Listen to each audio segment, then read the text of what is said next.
Ayan po, hindi po lang na sumasarili. Yan po yung mga wild goose na nakikita nyo, yung kay daddy, ano. Ayan, suswimming lang dyan. Oh, nakita yata ako. Tumigil. Lapitan natin ako. Ayan po yung makakilala nyo, merong mga estatwa si daddy dati. Pupunta na sa ilalim ng tulay. Abangan natin din.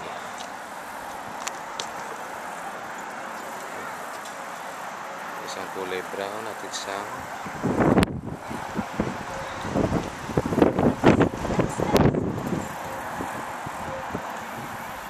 ayun po, dito sila, nagpapalamig lang sila dito sa panda, no?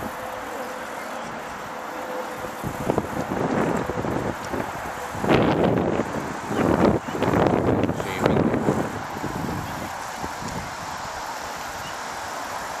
Oh, maalog yung maalog yung bridge dahil may tumatakbong bata. Okay, sige po.